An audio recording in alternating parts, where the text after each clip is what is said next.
Bienvenue dans le 5e module de la formation en ligne en 10 parties qui est destiné aux nouveaux bénéficiaires du Fonds d'affectation spéciale de l'ONU. Dans cette session, nous aborderons les questions qui sont liées aux ressources humaines, aux opérations, aux achats et au processus d'audit.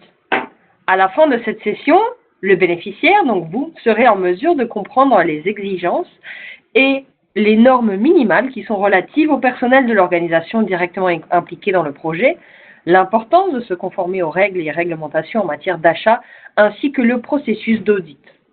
Pour compléter cette session, le Fonds d'affectation spéciale de l'ONU transmettra des orientations importantes sur les opérations en vue d'aider les bénéficiaires à mieux comprendre les exigences du Fonds d'affectation spéciale de l'ONU en matière de micro-achats, de petites caisses, de gestion des dossiers et des achats, ou acquisition, ou passation de marché, peu importe comment vous les appelez. Les bénéficiaires peuvent utiliser leur propre procédure si elles ne s'écartent pas trop fortement des orientations fournies.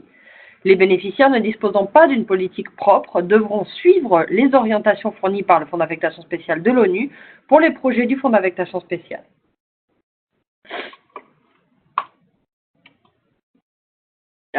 Donc à la fin de cette session, vous serez en mesure de comprendre les exigences et les normes minimales relatives au personnel impliqué dans le projet, les règles et réglementations en matière d'achat et le processus d'audit.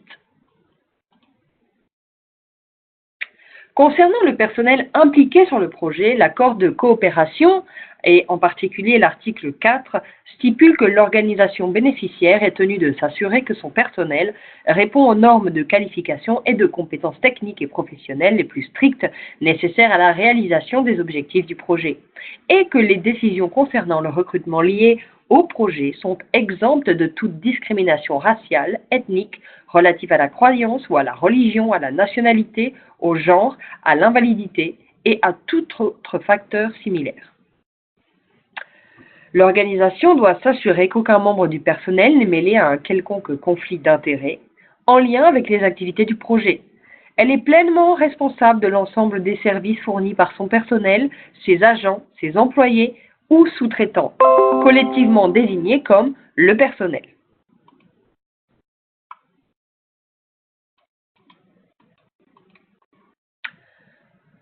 Au démarrage du projet, il est important de définir les fonctions et les responsabilités du projet pour éviter d'importants blocages de communication, des conflits de pouvoir et d'intérêts, l'omission ou la duplication de tâches et le gaspillage d'efforts. Il est également recommandé que l'équipe de gestion du projet organise un atelier de démarrage avec les parties prenantes au cours duquel les participants discuteront de la répartition des tâches, de la délégation des pouvoirs, excusez-moi, ainsi que la nature participative et axée sur l'apprentissage du projet. En outre, l'équipe de gestion du projet et le personnel chargé du suivi et de l'évaluation doivent également élaborer un système de suivi et d'évaluation pour comprendre les besoins en matière de suivi et d'évaluation et les processus parmi les principales parties prenantes, puis les intégrer dans les besoins et les processus de suivi et d'évaluation du projet. La répartition des tâches est extrêmement importante pour assurer un niveau adéquat de pouvoir et de contre-pouvoir, ceci afin de minimiser les risques d'erreur ou de fraude et contribuer à détecter ce type de situation. Un contrôle interne adapté doit être mis en place pour garantir l'atteinte des objectifs suivants en matière de contrôle interne. Les objectifs opérationnels, l'efficacité et l'efficience de l'approche adoptée par le personnel relativement aux objectifs stratégiques et opérationnels, y compris les objectifs axés sur la performance et les résultats et la protection de ses ressources. Les objectifs financiers, à savoir garantir la sécurité physique et la tenue à jour des dossiers sur les actifs, ainsi que la préparation d'états financiers fiables et la sélection de données financières dans ces états financiers. Objectifs en matière de conformité. Conformité aux réglementations, règles, politiques et procédures qui ont été mises en place pour répondre à l'évolution des besoins de l'organisation. L'équipe de gestion du projet est chargée de s'assurer que tous les documents justificatifs liés à son projet spécifique sont conservés comme il se doit. Il s'agit d'une bonne pratique qui contribue par ailleurs à construire une solide piste d'audit. Ces documents sont les suivants. Tout d'abord, le plan de travail annuel approuvé et le document de programme, ou PRODOC, l'accord conclu avec les bailleurs et les accords de coopération de projet, le procès-verbal du projet, les plans d'achat et de recrutement correspondants, les accords signés avec les partenaires de mise en œuvre aux parties prenantes, une évaluation de la sélection des partenaires de mise en œuvre et des parties responsables, les comptes rendus de visite sur le terrain, les procès-verbaux de réunion et d'autres documents de suivi du programme ou du projet, et enfin les rapports d'avancement et les rapports financiers.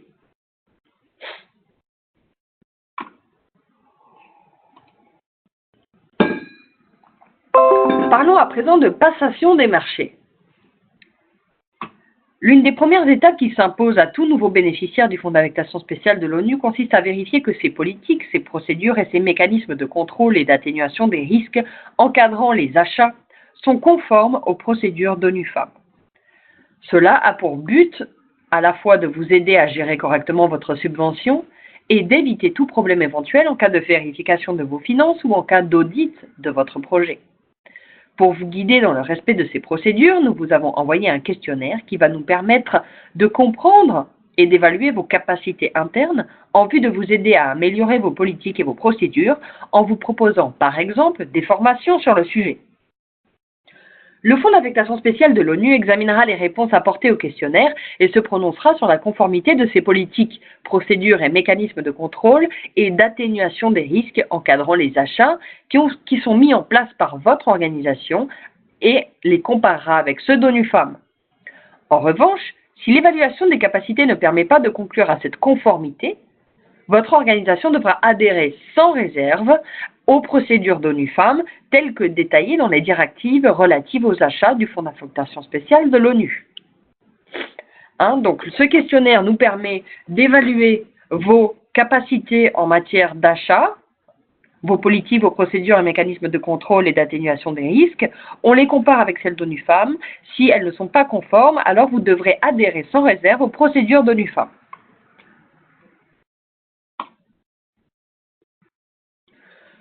Ce qu'on appelle communément les achats ou la passation des marchés peut s'avérer complexe, mais il existe 3 principes de base qui peuvent vous aider à construire un processus solide et fiable. Tout d'abord, il s'agit d'instaurer une réelle mise en concurrence. L'organisation doit démontrer l'existence d'une réelle mise en concurrence en cas, par exemple, d'embauche d'un consultant, d'achat d'équipements, de demande de services, etc. L'objectif des processus concurrentiels est de fournir à tous les sous-traitants potentiels admissibles des informations en temps opportun et de manière adéquate sur les exigences d'achat et une chance égale de soumettre une offre pour les biens, les travaux civils et les services demandés. Deuxièmement, il s'agit de mener le processus avec équité, intégrité et transparence. Les bénéficiaires sont chargés de protéger l'intégrité de ce processus qui est le processus de passation des marchés et de maintenir une équité dans le traitement de toutes les parties soumettant des offres. Les bénéficiaires sont tenus d'assurer l'ouverture, la probité, la redevabilité et la confidentialité du processus avec des dossiers complets et exacts. Troisièmement, vous devez choisir le meilleur rapport qualité-prix, c'est-à-dire sélectionner les services qui représente la combinaison coût-qualité-durabilité la plus satisfaisante ou la plus avantageuse pour satisfaire à vos exigences. N'oubliez pas, il est important d'évaluer toutes les propositions. Le personnel assumant les responsabilités de la gestion des achats doit évaluer tous les fournisseurs avec lesquels des affaires sont conclues et s'assurer que les fonds sont utilisés aux fins prévues. Pour plus de détails, veuillez consulter les directives en matière d'achat.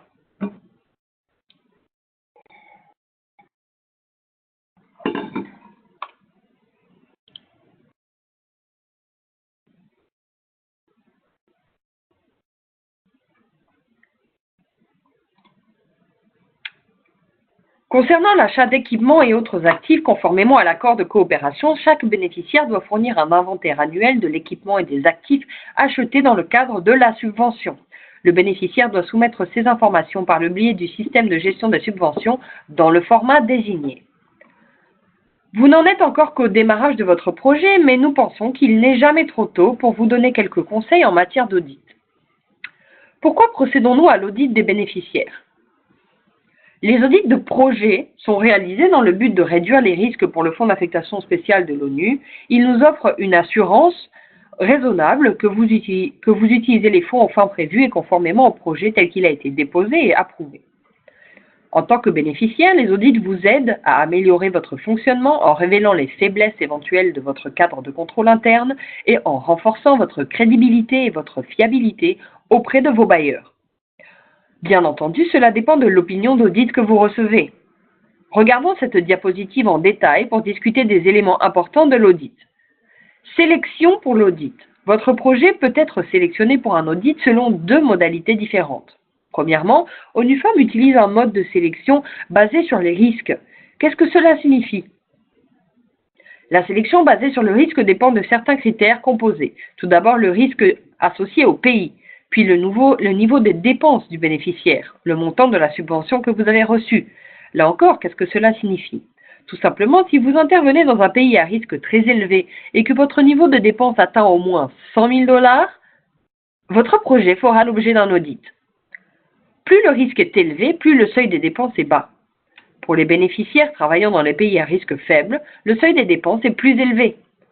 La deuxième modalité pour laquelle votre projet peut être sélectionné pour un audit relève de votre gestionnaire de portefeuille du Fonds d'affectation spéciale de l'ONU. Quels sont les signaux d'alarme qui incitent un gestionnaire de portefeuille à demander un audit pour un projet bénéficiaire? Je peux vous donner quelques exemples. Un faible taux d'exécution injustifié, par exemple, des financements mixtes excessifs, une vérification des dépenses insatisfaisante. Voici quelques-unes des raisons qui pourraient pousser votre gestionnaire de portefeuille à demander un audit de votre projet. Il est donc très préférable que vous ne déclenchiez pas ces signaux d'alerte.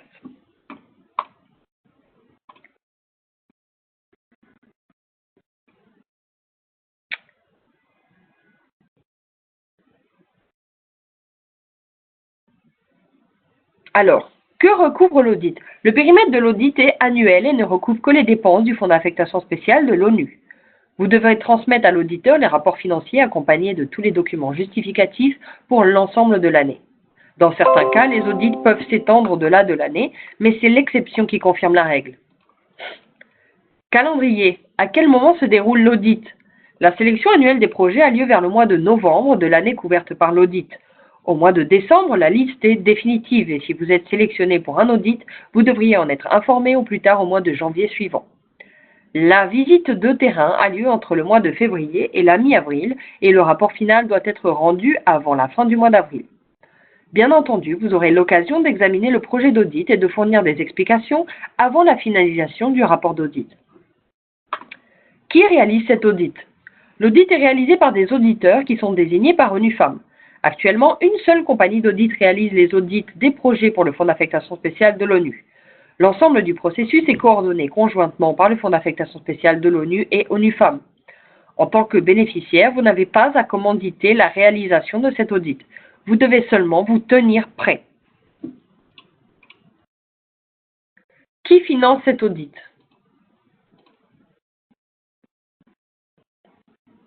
L'audit est payé directement par ONUFAM à partir du budget d'audit de votre propre projet. Cela signifie que le coût de l'audit est une dépense du projet. La ligne budgétaire de l'audit dans votre budget apparaîtra avec ONUFAM en tant que partie responsable et son montant ne vous sera pas versé. Ce budget sera conservé par le secrétariat du Fonds d'affectation spéciale de l'ONU pour régler les frais d'audit si vous êtes sélectionné pour un audit. Une fois l'audit terminé, vous recevrez une lettre de recouvrement des coûts indiquant le montant des frais d'audit pour vous permettre de reporter cette dépense ou ce montant dans votre rapport financier à la ligne correspondante. Que se passe-t-il si vous ne faites pas l'objet d'un audit? Si votre projet n'est pas sélectionné pour un audit, le budget audit est conservé par ONUFAM et il est considéré comme une économie du projet. Ce montant n'est donc pas reprogrammable. Implications et conséquences. Quelles sont les implications et les conséquences d'un audit? Les auditeurs sont tenus d'émettre une opinion sur votre rapport financier. Cette opinion peut être avec réserve ou sans réserve. Une opinion d'audit sans réserve signifie que les auditeurs ont estimé que vos registres et états financiers étaient tenus de manière juste et appropriée. C'est cette observation que vous devez chercher à obtenir. L'opinion d'audit sans réserve. Une opinion d'audit avec réserve signifie l'inverse. Les auditeurs ont trouvé dans vos registres et dans vos états financiers, ont trouvé que vos registres et vos états financiers, n'étaient pas tenus de manière juste et appropriée. C'est cette observation que vous devez essayer d'éviter à tout prix. Et nous vous donnons justement quelques conseils dans les diapositives suivantes pour vous permettre d'éviter une opinion d'audit avec réserve. Une opinion d'audit avec réserve entraîne au moins 3 conséquences. Tout d'abord, vous devrez préparer un plan d'action pour prendre en compte les manquements constatés et y remédier. Ce plan d'action sera supervisé par le gestionnaire de portefeuille. Ensuite, si vous obtenez un audit avec réserve, vous ferez certainement l'objet d'un audit l'année suivante. Dans certains cas extrêmes, la subvention peut être annulée, mais cela ne s'applique qu'aux constatations défavorables très graves. Tout comme il existe 2 sortes d'observations, avec ou sans réserve, il existe 2 sortes de constatations. Les constatations financières et les constatations en matière de gestion. Les constatations financières signifient simplement qu'il y a une incidence financière. Il est très simple de résoudre ces constatations. Il suffit de fournir les documents justificatifs complémentaires. Si vous n'êtes pas en mesure d'expliquer ces constatations, le Fonds d'affectation spéciale de l'ONU considérera les dépenses comme inéligibles et les déduira du montant de la subvention. En revanche, les constatations en matière de gestion concernant généralement votre cadre de contrôle interne, la répartition des tâches, la transparence et l'intégrité de vos processus opérationnels. Pour répondre à une constatation en matière de gestion, il va falloir modifier ou améliorer vos pratiques ou processus actuels et le signaler dans le plan d'action. Le plan d'action intervient après l'audit. Une fois l'audit terminé et les constatations connues, vous aurez à proposer un plan d'action. Normalement, l'auditeur devrait assortir ces constatations de recommandations quant à la manière d'y répondre. Le plan d'action est supervisé par le gestionnaire de portefeuille et c'est au Fonds d'affectation spéciale de l'ONU qu'il revient de décider si ce plan répond à tout ou partie des constatations initiales. Conseils. Nous vous fournissons des conseils plus détaillés pour l'audit. Les termes de référence de l'audit du Fonds d'affectation spéciale de l'ONU sont communiqués aux bénéficiaires, tout comme la liste de vérification pour la préparation de l'audit et les constatations d'audit les plus fréquentes.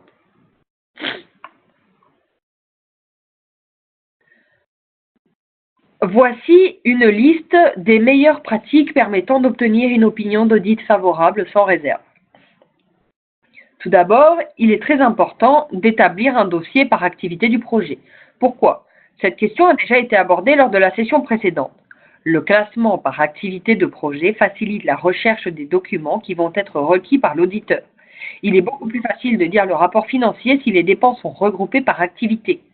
Si vous avez un système différent qui fonctionne tout aussi bien, vous pouvez également l'utiliser.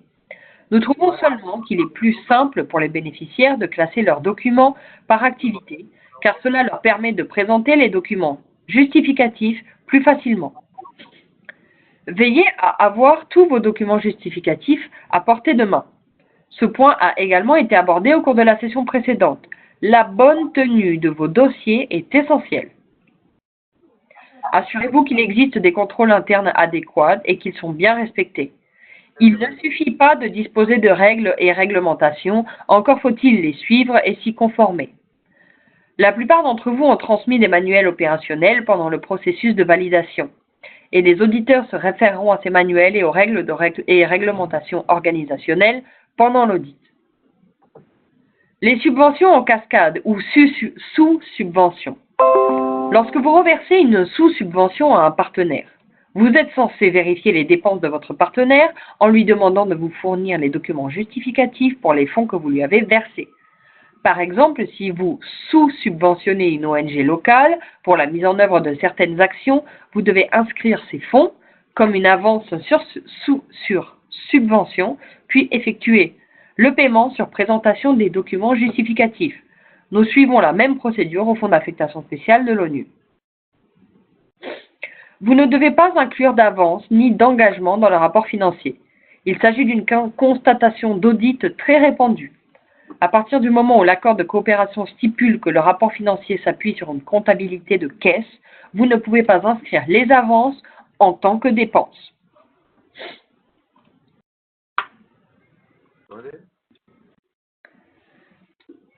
Sur cette diapositive, vous avez une liste des constatations d'audit courantes, les plus courantes.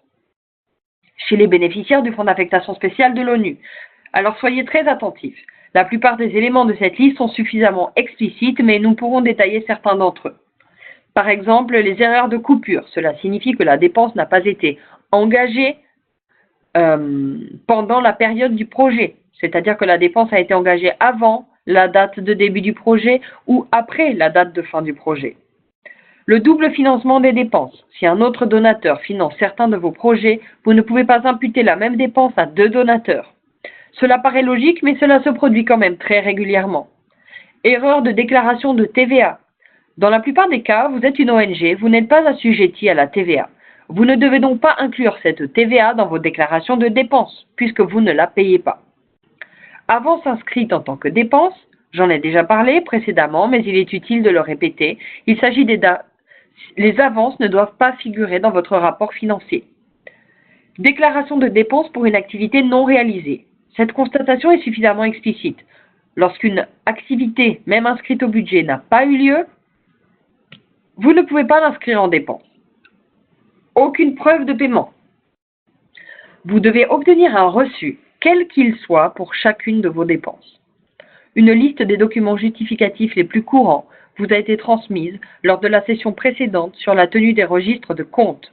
Vous pouvez également consulter les directives budgétaires et la liste des pièces justificatives les plus courantes classées par catégorie budgétaire. Enfin, le taux contractuel est excédé. Sachez que vous ne pouvez pas payer un sous-traitant ou un consultant un montant supérieur à celui du contrat sans que celui-ci ne soit modifié ou qu'il existe un autre type d'accord.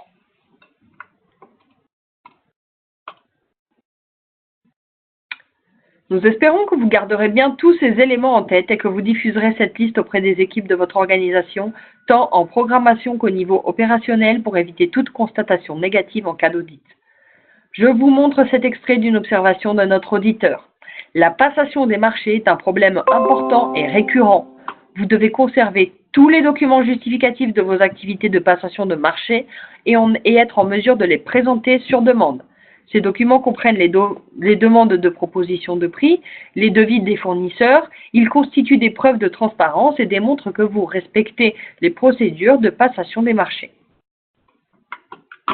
Ainsi, au cours de cette session, nous avons abordé les exigences en matière de ressources humaines, d'opération, d'achat ou de passation de marché et d'audit.